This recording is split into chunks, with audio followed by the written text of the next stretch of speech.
Сәлем құрметті көрермендер. Бүгін біздер Айдарбек ініміз екеуміз осынау бір аңызға толы десек те болады, бір қорқынышты жерге келіп, түнгі түсірілімді түсіруге дайынбыз. Ендеше арнамыздан алыстамайық. Бүгінгі қызықтың барлығы алда. Құрметті көрермен, көптен күткен видео Тылсым Дүние арнасында түнгі түсірілімді назарларыңызға ұсынамыз. Егер де біз байқалмаған жайттар болса, төменге комментарияға жазып, уақытын белгілеп кетіңіздер. Ендеше тамаша түнгі түсірілімді сіздер үшін ұсынамыз. Тылсым Дүние арнасы басталады. Негізі көрермендердің барлығы да айтып жатады ғой, түнгі уақытта сондай жерлер түсірші деп. Енді сол көрермендердің айтуы бойынша сағат шамамен сағат 12:03 қойды, 12:03 түнгі уақытта сіздерге түсірілім дайындаймыз. Ендеше бірге тамаша.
басқан сияқты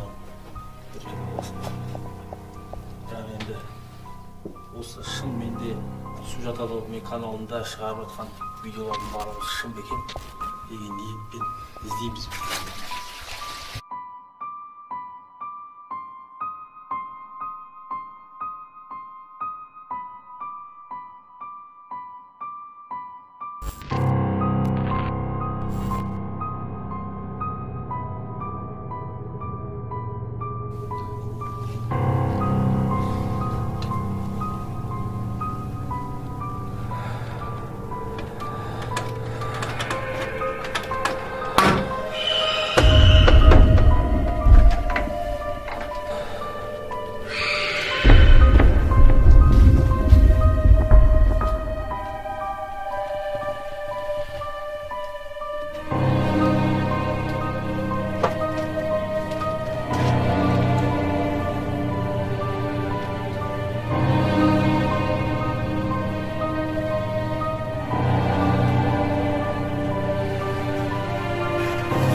Осындай жазулар сүмелек көп.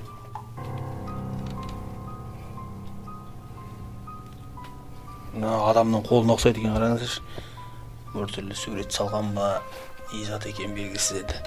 Қарасаңдар екен. Бір көзді бір адам сияқты ма? Вентура дейді. Кезіндегі бір топ болар мүмкін. Табылушылар жазылма екен. Қараңыздар, жардың барлығы сурет болады. Жерімізде жазу дейсі. Жағынан әдемі болып көрсеткеніміз жаңа құлаққа шалып деген майбылдың суретіне салып. Қараңыздаршы, майбылдың суреті қап-қара. Жақта бірдеңелер жазылған. Аспаннан ал жоғарына әдемі деп шақырды.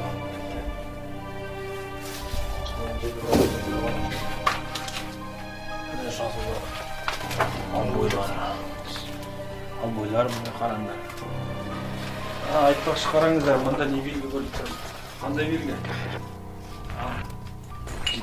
Гитлердің нацистердің шын жерде өрмекші тұр оның ортасында. Мә, сүмелек.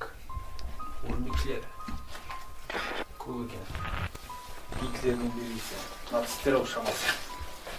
Бұра апайдан қалған шамасы. Стираль машина ғой. Кезінде сақылдап тұрып кір жуған болар. Қазір ешкімге керек емес бұл жақтар. Абайлайық. Отырғыштар. Айна дейді негізі ең. Айнаға келгенде қорқыныш жағдайлар көп. Айна туралы көптеген аңыздар. Мен адамда көріп жатқан боларсыздар. Ол DVD әкеліп тастаған. Отырғыштар. Жоқ.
біздің мақсатымыз ойлайтындар неге түсіреді осыны. Мысалға шетелдерде осы каналдары, орыстардың каналдары барлығы да атаждаған күйінде мемлекет ұсынып отыру үшін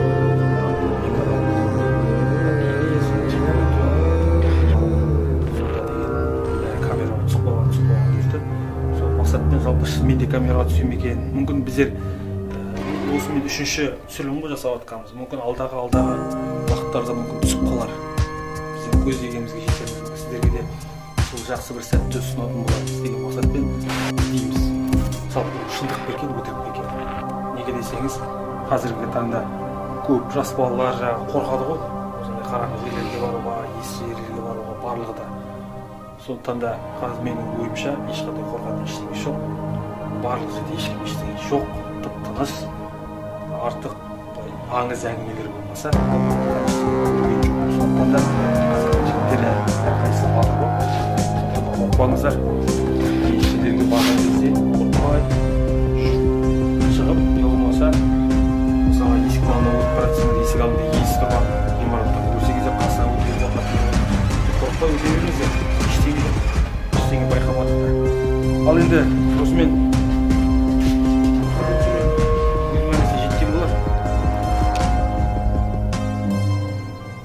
көрермендер, осы уақытқа дейін арнамыздағы видеолардың барлығы да айтар едім, шындық емес деп. Бүгінгі үшінші түсірілім біз ешқандай ештеңе байқамадық. Сондықтан да қазақтың жігіттері ештеңеден қорықпаңыздар. Мен адамды көріп отқан көрермендер. Және де айтарым, мен ылғи соңынан видеоны айтатын.